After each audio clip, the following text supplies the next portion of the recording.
खेल शुरू हुआ ध्यान का। जब आप बैठते हैं, मैं बोलता हूं ध्यान बैठ के लगाया करो। आप लोगों का जवाब होता है बैठ करके तो नहीं लगाते जी, हाँ चलते हुए जरूर रटते हैं। गाड़ी में आपके सॉन्ग चला लेते हैं और सुनते हुए जाते हैं, क्या आनंद आता है। मैं देखता हूँ, अरे मैंने तो ये रास्ता इनको नहीं बताया था, ये रास्ता ये लेकर के कहाँ से आए हैं, या मनमाने रास्ते के ऊपर चल पड़े हैं। क्योंकि मनमाना रास्ता मंजिल के ऊपर नहीं जाता, परमात्मा तक ले करके नहीं जाता।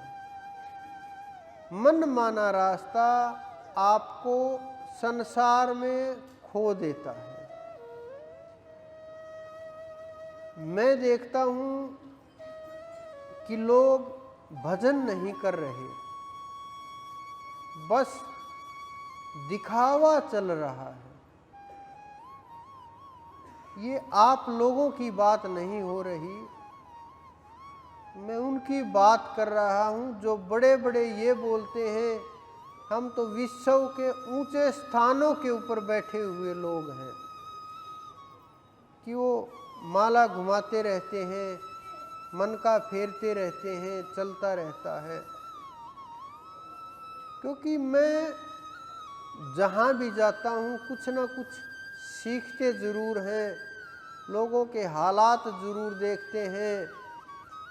जो बड़े बड़े संत बने हुए हैं, जिनको आप इतना बड़ा मानते हो, बड़े बड़े नेता ऑफिसर जहाँ लेट करके प्रणाम करते हैं, मैं देखता हूँ उनकी हालत।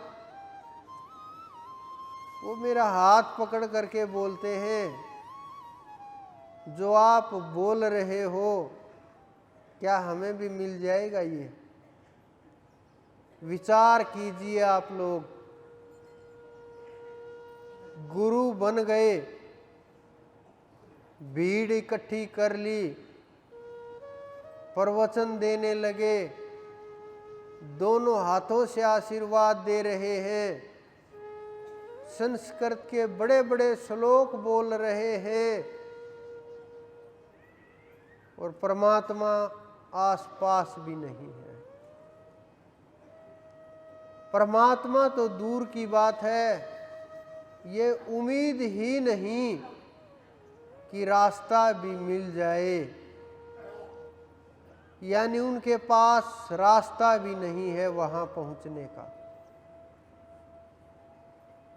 मैंने बहुत नजदीक से देखा है हर चीज कि क्या हालात हो गई है संसार की। चिल्ला चिल्ला करके एक सप्ताह तक कथाएं चलती हैं। आ करके मेरे बहुत शिष्य हैं जो कथाएं कर रहे हैं, आ करके मेरे पास बोलते हैं क्या ठाकुर जी का रास्ता हमें भी मिल जाएगा?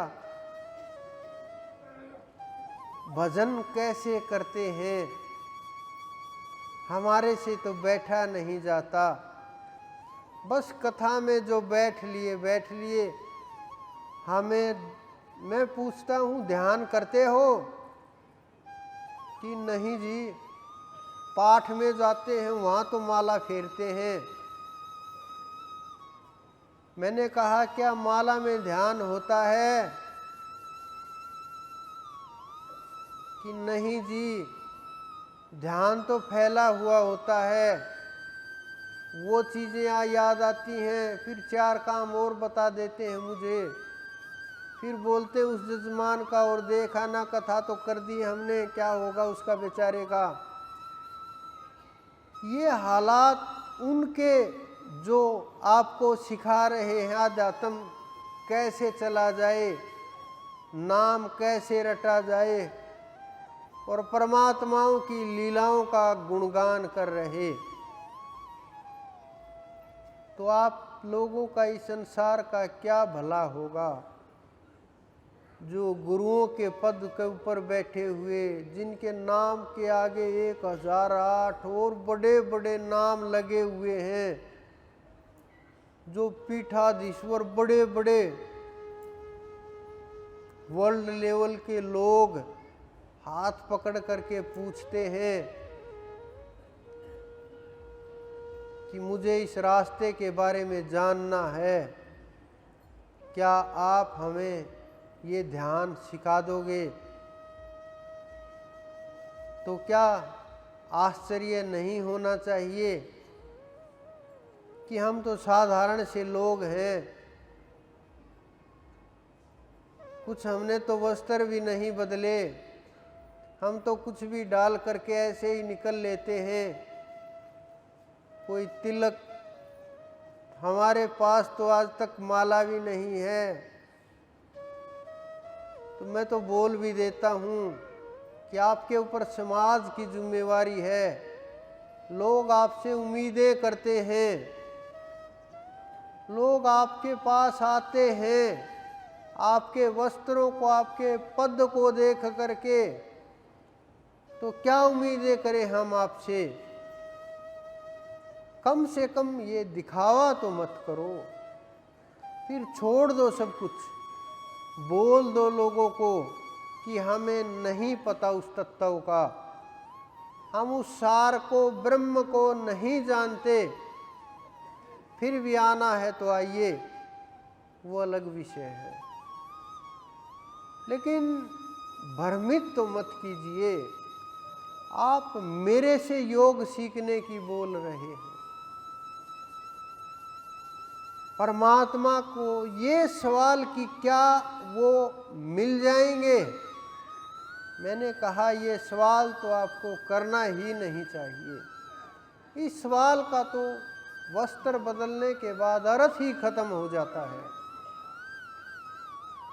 तो ये उन लोगों के हालात हैं, जब आप परमात्मा को खोजने के लिए निकलोगे, आपके सवालों का जवाब देने वाला नहीं मिलेगा कोई, आपकी संशयों को खत्म करने वाला नहीं मिलेगा कोई, भ्रमित करने वाले, भटकाने वाले मिल जाएंगे, रास्ता दिखाने वाला नहीं मिलेगा, मंजिल बताने वाला नहीं मिलेगा। कोई किसी के पीछे दौड़ रहा है, कोई किसी के पीछे दौड़ रहा है, कोई फर्क नहीं है, क्योंकि सांसारिक लोग छोटी वस्तुओं के लिए भाग दौड़ कर रहे हैं और वो लोग बड़ी वस्तुओं के लिए भाग दौड़ कर रहे हैं, लेकिन परमात्मा नजदीक नहीं है। किस प्रकार से जीव वहां तक जाएंगे,